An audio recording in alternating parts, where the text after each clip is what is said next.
얼마 전에 그 더글로리라는 드라마 많이들 보셨죠? 네. 저도 아주 재밌게 봤는데.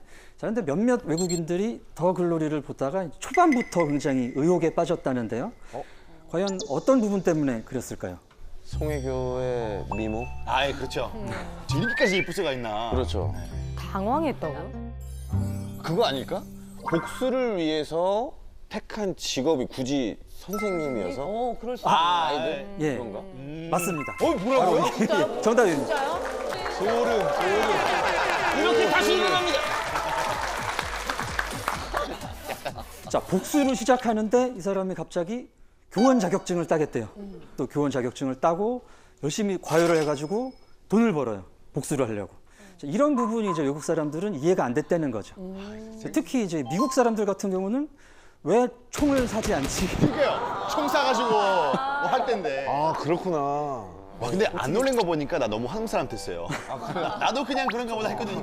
너무 패치가 돼 있어. 지금 생각을 해보니까 이상하긴 하네요. 예. 자, 그래서 이제 나중에도 연진이를 어떻게 직접 해치는 게 아니라 법의 심판을 받게 되죠. 자, 이런 괴리감은 이 국가 행정 시스템에 대한 믿음의 차이에서 비롯됩니다. 자, 한국은 굉장히 오래전부터 행정 시스템에 대한 믿음이 있어요. 자, 우리가 통일신라 시대부터 지방관을 파견했던 나라입니다. 1000년 이상부터. 네. 그래서 이제 춘향전, 장화홍련전 같은 데 보면은 이제 귀신이 누구한테 나타나죠? 사또. 사또, 원님한테 나타나는 거예요. 그래서 이제 민원을 넣습니다. 사건을 해결해달라고. 연이었어요 그때. 예. 민원이죠. 엄밀히 따지면 귀신도 다를 뿐이지. 예. 그리고 앞에 귀신 있으면 아마 이제 서류 작성하고 며칠 있다 나오고 그럴 거예요. 그렇게 이제 귀신조차 우리는 행정 시스템에 기대려는 게 있다는 거죠. 자, 옆 나라 중국은 어떨까요? 자, 물론 그 행정 제도 같은 거는 우리보다 훨씬 오래전부터 있었던 나라입니다. 근데 이제 중국이 워낙 땅이 넓고 또 사람이 많다 보니까 지방 구석구석까지 행정이 미치지를 못한 거예요. 생각보다.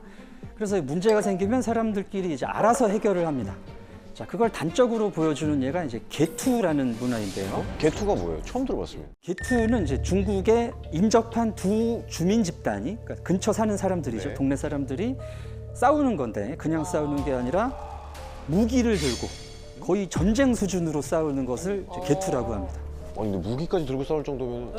저거 옛날이 아닌데? 최근 현상인데. 네, 최근입니다. 예. 이 영상은 그 한 아파트에 사는 주민 1000여 명이 주차요금 문제로 이제 경비원들하고 싸우는 장면인데요. 규모가 이게 엄청나죠. 전쟁이네 진짜.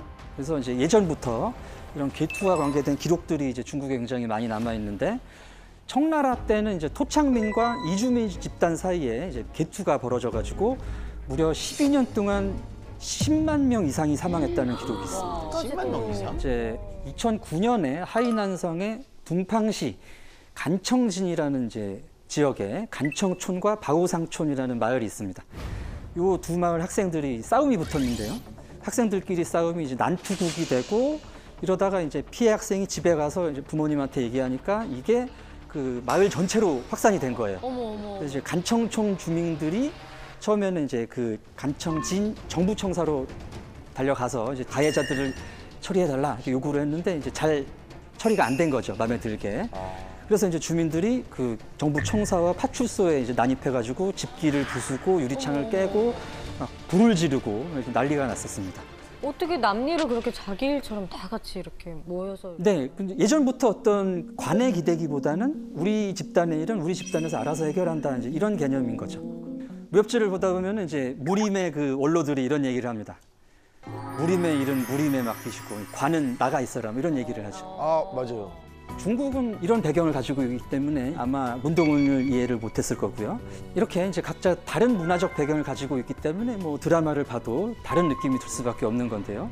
타국의 문화를 제대로 바라볼 수 없게 만드는 요인 중에 맹목적인 국수주의가 있는데요. 자, 몇 년 전에 일본에서는 이런 책들이 인기를 끌었습니다. 저건 뭐죠? 네, 뭐예요? 자, 일본 예찬 서적이라고 할 수 있는 건데 무릉도원에 가깝다고? 대표적으로 독일에서 30년 동안 생활을 한 학자가 쓴 유럽 살아봤지만 9승 1패로 일본 승리. 이게 엄청 팔렸대요. 제목이 재밌어요.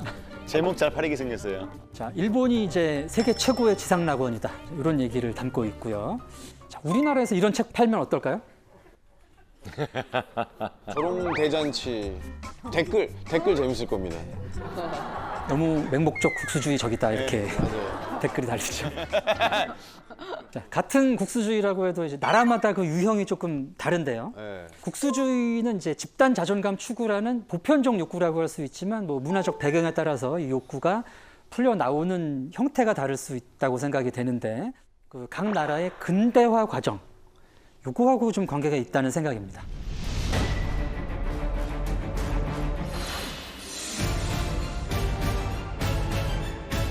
자, 이 심층 심리학적인 내용으로 말씀을 드려볼 텐데 부친 사례라는 모티브가 있습니다. 예? 예? 아버지를 죽인다는 겁니다. 실제 죽인다는 얘기는 아니고 이 아버지가 쉽게 말하면은 기성세대 또는 이제 전통 이런 거죠. 그래서 이제 부친 사례라는 거는 이 사회에서 존재하는 기성세대나 전통을 거부하고 내가 내 정체성을 찾겠다 후속 세대가 이런 의미를 담고 있어요. 자, 일본을 먼저 살펴보겠습니다. 근대화 과정에서 보면 일본은 전통을 그대로 계승한 나라입니다. 아버지를 죽이지 않았어요. 맞아. 가업도 많이 물려받고. 그래서 메이지 유신을 해가지고 이 지배층만 교체가 됐고 뭐 일왕도 그냥 있고 뭐 귀족 사람들이 그냥 직업만 바꿔가지고 네. 일본 지배층이 됐죠. 그래서 이제 일본 사람들은 그대로 살았더니 잘 살고 그래서 우리가 최고다 이런 생각을 하는 거예요. 근데 이제 어느 시점부터 일본의 국제적 위상이 점점 이제 하향 곡선을 그리기 시작합니다. 경제 성장률도 떨어지고 뭐 엔화의 구매력이라든가 뭐 주가 상승률, 교육 환경 뭐 등등. 자, 근데 일본 사람들은 이런 상황을 변화시키는데 굉장히 부담을 갖습니다. 왜요? 아버지를 죽인 적이 없어요. 변화를 크게 해본 적이 없기 때문에 이때는 어떤 식으로 변화를 해야 될지 이런 밑그림을 그리기가 상당히 어려운 거죠. 그래서 이제 과거에서 전해져 오는 거를 유지를 하면서 우리가 좋았던 기억을 유지를 해야 되니까 저런 예찬서적 같은 것들이 나오는 게 아닐까 생각이 됩니다. 자, 한국은 어떨까요? 한국의 맹목적 국수주의는 자, 우리는 근대화 과정에서 아버지를 남이 죽였어요. 일제강점기를 겪으면서 우리 힘이 아닌 외세의 힘으로 근대화를 이루었습니다. 자, 그래서 이제 한국 사람들은 근대가 되면서 굉장히 자존심이 많이 상했죠. 항상 이게 혼동입니다. 어디서부터 어디까지가 아버지인지. 그래서 늘 그 전통과 현대 그리고 미래가 아주 첨예하게 충돌을 하고 있습니다. 그건 바꿔야 된다. 아니다. 이건 지켜야 된다. 바꿀 때는 굉장히 또 격렬하게 바꿉니다. 맞아. 봤더니 저렇게 하던데 하면서 맞아. 갈아치우죠. 뭐. 평가가 계속 극과 극입니다. 어떤 분들은 이제 우리가 최고다. 이 정도 했으면 대단하다. 아니다. 이건 나라도 아니다. 우리가 그렇게 좋은 나라일 리가 없다. 막 이런 댓글들이 막 번갈아 가면서 달립니다. 맞아요. 진짜 양쪽 다 있어요. 그리고 또 하나가 있는데요. 항상 그게 붙는 거죠. 그 튜브에 보면은 세계인이 논란 뭐 세계인이 감탄했다. 이런 이제 수식어가 붙는 거죠. 많이 봤어요, 이런 영상들. 맞아. 항상 떠. 그래서 뭐 이제 이런 부분도 지나친 부분은 좀 경계를 해야 되겠지만 제가 생각할 때는 워낙에 오랫동안 좀 쪼그라들어 있던 자존심이 회복되는 과정인 것 같아요. 그다음에 중국의 국수주의입니다. 중국 국수주의가 이제 원조죠. 중화 사상. 자기들 빼고 다 오랑캐.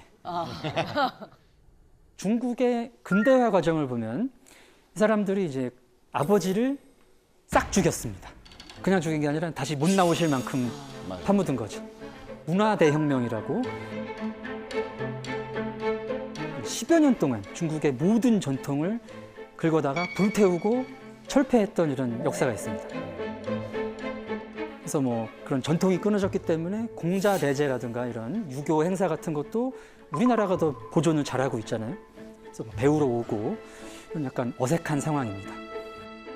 근데 어쨌든 우리는 중화야 라는 생각이 이제 중국식 국수주의의 기본입니다. 선생님 여기서 질문이 하나 네. 있는데 가끔 가다가 우리나라 거를 이제 본인들 거라고 약간 그 이제 그래서 우기는 걸까요? 이제 우리 아버지가 누군지. 예, 사실 그런 측면이 이제 강하죠. 이런 움직임, 특히 이제 황재성 씨가 말씀해 주신 모든 문화를 다 자기 거다 이렇게 주장하는 활동은 소분홍이라는 이제 집단을 중심으로 전개가 되는데요. 이 소분홍은 이제 작을 소자의 분홍, 자, 이 맹목적이고 극단적인 애국주의를 분출하면서 공격적으로 활동하는 중국의 청년들을 이르는 말인데요. 중국도 이 산하 제한 정책을 하지 않았습니까? 아, 맞아요. 그래서 이제 소황제라는 말이 있었어요. 그래서 우쭈쭈 이렇게 오냐 오냐 하면서 큰 청년들이 또 자라면서는 중국 제일주의 교육을 받고, 그래서 이제 이 세대를 중국에서는 지우링허우 90년생들, 링링허우 00년생들 이렇게 얘기를 하는데, 이들 중에 이제 소분홍이 갈라져 나온 거죠. 자, 소분홍들의 이제 행동은 표적을 정하면 이제 우르르 몰려가가지고 막 댓글 달고 공격하는 그런 양태를 보입니다. 최근에 이제 뉴진스 한지 홍보 영상 때문에 큰 논란이 됐었는데, 뉴진스 SNS로 막 소분홍들이 몰려와가지고 도둑들이다, 막 종이를 처음 만든 나라가 중국인데 왜 한국 종이를 선전을 하느냐, 막 이런 악플을 달고 공격을 했다는 거죠. 종이를 우리가 처음 만들었다고 한 것도 아니고 네. 한국 종이를 이런 식으로 만든다 이 얘기였는데 흥분을 한 거예요. 왜 그래? 몇 년 전에 또 이제 몇 년 전에 2020년 10월에 BTS가 한미 양국의 우호 관계에 기여한 개인이나 단체에 수여하는 벤플리트상이라는 것을 받았습니다. 상의 그 성격상 당연히 이제 한미 관계에 대한 얘기를 한 거죠. 네. 한미 양국이 함께 겪었던 이 고난의 역사와 뭐 6.25 때라든가, 이때도 이제 소분홍이 출동을 했어요. 왜 한국 전쟁 당시에 중국군의 고귀한 희생은 언급하지 않느냐. 아이고. 어디부터 잘못됐는지 그쵸. 모르겠는데 그걸 왜 우리가 기려야 되죠? 신공받았는데.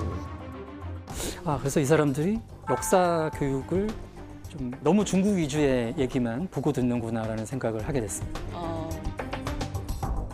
자, 이제 중국 얘기가 나온 김에 이제 중국 사람들에 대한 궁금증을 문화심리학적 관점에서 몇 가지 더 말씀을 드려보도록 할 텐데, 자, 여러분들 평소에 중국 사람들에 대해서 뭐 궁금하셨던 거 있으신가요?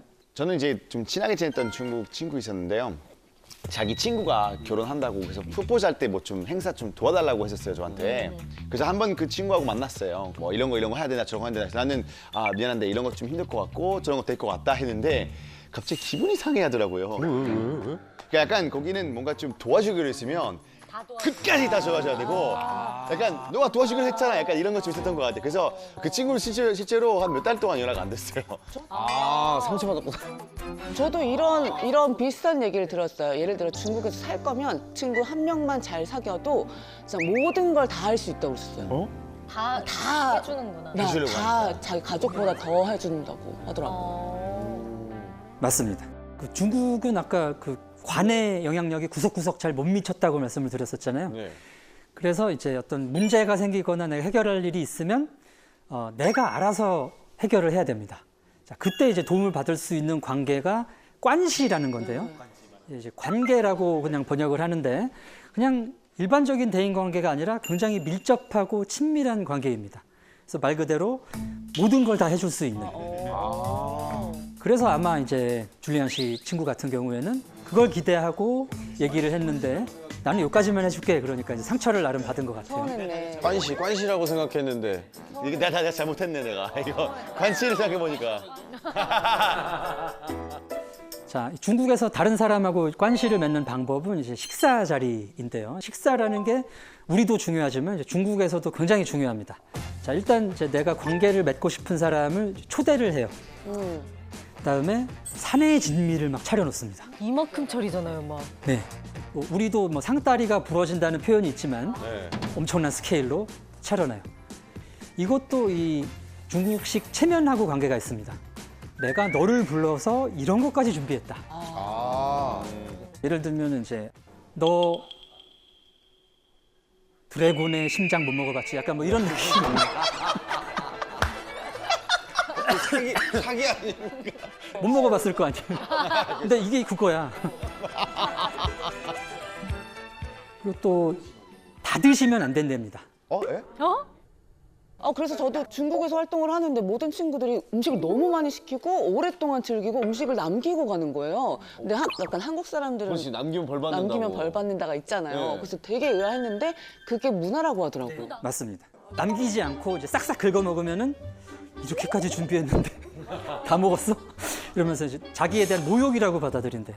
아. 예, 그래서 이제 한 번 내 사람이 됐다라고 생각하면 무슨 일이 있어도 끝까지 도와주는 거고, 이제 그렇지 않으면은 선을 긋는 거죠. 또 중국 사람들은 에티켓적인 측면에서 이제 질서 의식이 약하다 뭐 이런 식의 인상들이 많이 있고, 그런 뭐 아. 기사라든지 댓글들 같은 것도 많죠. 저도 좀 준비한 내용이 있는데요. 어머. 저건 뭐죠? 네, 뭐예요? 설거지 하는 건가? 바로 이제 뷔페 같은 데서 음식을 가져가는 겁니다. 어머, 어머. 저러다 싸우겠는데요, 저 정도면? 하야. 물론 이제 모든 중국 분들이 또 이러시는 건 아닐 테고, 자, 이런 중국 사람들의 행동을 보시면 이제 남들 전혀 신경 안 쓴다, 이런 느낌으로 받아들이실 텐데, 자, 이런 개념은 이제 자기관이라는 개념으로 말씀드릴 수 있을 것 같습니다. 사회적 맥락에서 나를 어떻게 생각하느냐, 자, 요게 자기관이라는 개념인데, 요게 이제 한중일 삼국이 다 다릅니다. 아, 다르네. 한국이 이 주체성작이라는 측면이 가장 큽니다. 주체성작이라는 것은 이제 내 영향력을 좀 미치고 싶어하는, 예, 쉽게 말씀드리면 참견하고 싶어하는 아, 오지랖. 이런 성격이고요. 일본은 대상성작이 부분이 좀 크죠. 그건 뭐예요? 이 부분은 이제 내가 다른 사람의 영향력을 받는 쪽에 있다라고 생각하는 겁니다. 그거 우리나라랑 궁합이 좀 잘 맞을 수도 있겠네. 네. 그죠? 그래서 그 연애하는 커플 중에 요 궁합이 맞으면은 기가 막히는 거죠. 아, 한일 부부들이, 예. 네네. 그래서 한국 사람들은 약간 과시적이고 좀 드러내고 싶어하는 이런 부분과 일본에 좀 맞춰주는 이제 이쪽이 만나면은 굉장히 그 사이가 좋은 관계가 될 수 있습니다. 또 이제 중국에서 우세하게 나타나는 쪽은 자율성작이라는 쪽인데요. 나를 다른 사람들과 독립적인 존재로 본다는 겁니다. 이제 쉽게 말씀드리면 나는 다른 사람 신경 쓰지 않겠다라는 거죠. 중국의 비에관시엔스라는 개념이 있습니다. 비에관시엔스. 그 남의 일에 신경 쓰지 않는다라는 중국의 가치관이라고 해요. 그래서 이제 우리나라 사람들 같은 경우는 뭐 길거리에서 사고 나고 이러면 막 가서 치워주잖아요. 중국 쪽 영상 가끔 뜨는 거 보면은 사고가 나서 막 쏟아져 있는데 그냥 지나다니시잖아요. 이게 이제 자율성 자기가 나오는 거죠. 이런 자기관은 아무래도 이제 문화에서 왔을 것으로 추정이 되는데, 행정과 제도보다 이제 내가 알아서 해야 되고, 또 남의 일에 너무 참견하다 보니까 뭐 불이익을 당한다든지, 그래 버리면은 그냥 내가 알아서 혼자 남 신경 안 쓰고 하는 게 낫다라는 생각을 하게 되겠죠. 자, 그리고 또 중국인들이 질서를 안 지키는 이유 중에는 인구도 분명히 있을 겁니다. 너무 많으니까. 어느 영상을 봤는데 중국 디즈니랜드예요. 새벽에 나왔대. 근데 6시간 만에 입장을 했습니다. 새벽에 나왔는데도. 입장만 6시간이 걸렸어요. 그러니까 뭐 줄 서고 질서 지키고 이러다가는 언제 할지 모르는 거죠. 그래서 웬만하면 좀 뛰어들고 그런 게 좀 일상적으로 받아들여지는 게 아닌가 싶습니다. 와. 그래서 또 이제 우리 입장에서도 무조건 그 사람들을 비판하는 게 아니라 좀 이런 뭐 특성이라든가 환경을 좀 이해를 하시면 이해의 폭이 넓어질 수 있지 않을까 합니다.